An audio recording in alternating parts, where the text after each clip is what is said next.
Hello, everyone. Welcome to another episode of the Dramasology podcast. In this episode, I'm going to be continuing on my review of our Unwritten Soul. Last week, I covered episode 1 and 2, and in this episode, I'm going to be covering 3 and 4. Just to give a quick disclaimer, I don't plan to cover this every week, but this does have an interest at the moment, so I thought that, why not? So let's get right into it. Episode 3 starts with Hosu and Mireille, quote unquote, Miji, talking by hand river, right? And Hosu is accusing her of being Miji, right? And I have to say, this is what I call Olympic level gaslighting. Because my girl Miji gaslit this boy to the point where he had to kind of be saying sorry, right? Like she gaslit him so hard that he felt bad, right? And it was actually really it was a lot to watch because I've never seen this level of gaslighting before. And I don't really know for why. I don't know what the real reason is for her to do this, because I don't think him knowing is going to affect anything that he's doing. But I guess that's just that sibling thing coming in and how wanting to protect the identity. But I don't think it would have mattered to Osu anyways if she was, Miji, right? Because he actually cares about Miji, and also even Mireille, right? These are people he's known since childhood, right? And so it would never be an issue for him. But still, she really gaslit him, and unlike what I thought from last episodes, it seems that he's going to not think she's Miji. He's going to actually think she's Mireille, right? And that he's just imagining things. And this is actually the conflict that I thought would not exist will actually exist, because he's going to think he's falling in love with Mireille, right? And that is going to be an internal conflict for him. We already see a few of that in this episodes that just aired. But yeah, we also see how Mireille is doing back in the farm. We see that she's kind of getting along more and more with our colleague and our boss, and you can tell it's kind of like a healing journey for her, which is good, right? I mentioned last week that I find Hosu's character to be very genuine. I find him to be very well written so far with what we've seen. And they really dive deeper into it, and they also give us even more characters that have even more nuance to them. So Osu has this boss because he works for a law firm, and his boss uses a wheelchair, right? And part of, I would say, my thought was that he feels kind of connected to his boss because they both have kind of a disability, right? And it's interesting that I thought that, and that was exactly the same question that Hosu's boss also asks. It seems you're with me because, I have this weakness, and you kind of share in that, as opposed to us having strength together or something like that, right? And I mean, also disagrees with that. He says that no, it's actually the strength he sees in that weakness that, is why he wanted to work for him, right? That scene was very powerful to me, because you also get to see that his boss, has more depth to him. I mean, his boss already, you can tell from the very beginning, has a lot of depth, right? But that scene was very good because you also see the relationship that they have with one another, right? And kind of a little resentment there from his boss, because I guess that's how his boss thought things were. I mean, he ends up quitting his job anyways, because he figures out that actually, even though his boss has a disability and he finds strength in that and he really respects him and everything, actually his boss having that disability and being all that doesn't stop him from being a piece of shit.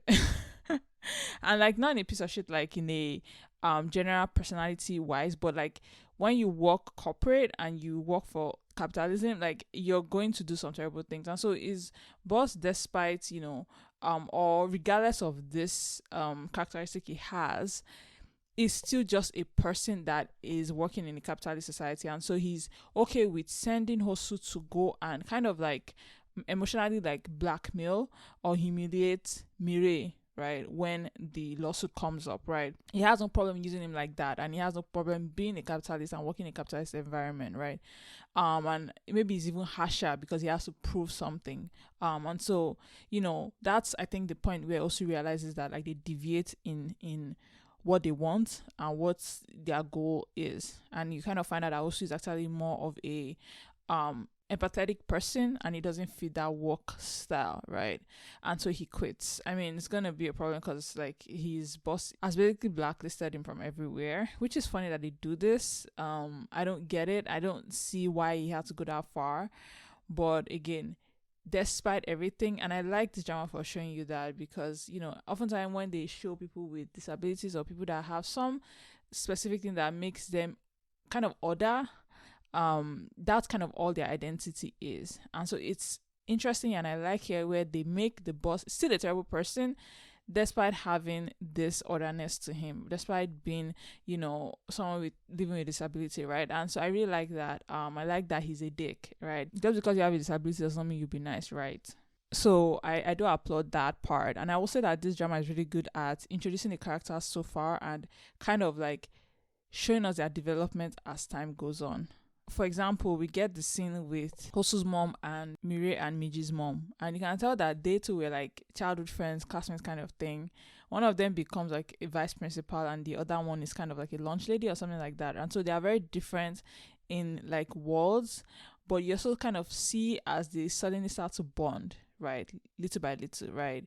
And you kind of see it's interesting because in episode 4 there's that scene where you see that actually Hosu's mom has kind of wanted a close friendship with Miji and Mirie's mom for a long time, because there's that scene on the bus where she sees her coming and she moves her back to kind of like in that maybe she should come and sit down next to her, but obviously like Mirie's mom does not see that, right? And she sits somewhere else, and you can see that she's a little disappointed about that. So it's interesting that like they are showing us like more of people's character, and I just have to say I really love that actress that's playing Hosu's mom, right? But yeah, I find that they are introducing us to characters I thought would only be there for like one episode or two. For example, like the lady that owns the restaurant that Mirie is trying to, or should I say Miji is trying to like get her to sign over and sell a restaurant. She, I thought, would be only there for like one episode, but it seems like we're going to follow her story as well, and we are getting more and more about her. So I do like how this drama is kind of set up and following different characters. Another character we meet in episode 3 is a classmate of Mirie and Miji, right? And she's, I guess, one of those classmates that kind of helps show that Mirie and Miji were kind of pit against each other, because she's kind of a friend that jumped from one friend to another depending on how popular they were, and that really hurts Miji especially, right? But we also find out, and this is what makes this drama also interesting, we also find out that both Mirie and Miji are very unreliable as narrators. They are unreliable narrators because how they see things is not necessarily how things are. And that's true for real life, especially when you're growing up. You tend to take things personal when they really are not, right? And so we see in different scenes, for example, with a friend of theirs, right? Miji felt that she kind of just ignored her, right? Once she had issues and everything, whereas we find out that from the friend that actually Miji was the one that seemed to put up a guard, did not seem to want to hang out with her, things like that, right? Different things, even the fact that Hosu likes her, right? Miji does not immediately pick up on that until Hosu mentions it in episode 4. So it's very interesting how they all perceive things differently, right? For example, another one is where in episode 4, Mirie back in the countryside is kind of looking at the picture of Hosu and her that they took at graduation, right? And Hosu's mom notes that is Mirie, right? And Mirie playing Miji is like, oh no, that's obviously Miji and everything. And she's like, no, I know Mirie when I see it. And also because for her, Mirie is a very warm girl, right? As opposed to how I think Mirie thinks other people see her. And to an extent, that is how people see her, that she's not very warm and welcoming. But Hosu's mom recognizes her goodness and how nice she is. The fact that she's willing to cut her hair and stand and be there as Miji for graduation, right? This is something that Mirie obviously did not think twice about, but from other people's perspective, especially from Hosu's mom, she's like, oh, that's a very good thing. And she sees Mirie as a nicer and a warmer person than Mirie thinks she is, right? And it's very interesting how that works, right? So they are both very unreliable characters in how they see things, and I think a lot of their healing too will be seeing themselves as kind of more decent people than I think they see themselves, right? back to Osu and Osu's like conundrum, because Osu has a lot of things going on in his life, right? First, he's quit his job. And I mean, we see this thing where he tells his mom, and his mom is on the bus, and everybody hears it. I felt so bad for her because she's kind of person that like she likes to keep face, right? Likes to appear put together, and like her life is perfect, her son is perfect, and so that was a scene that kind of like just ruined everything. But I also liked it because that was a moment that she kind of used to bond with Mireille's mom, right?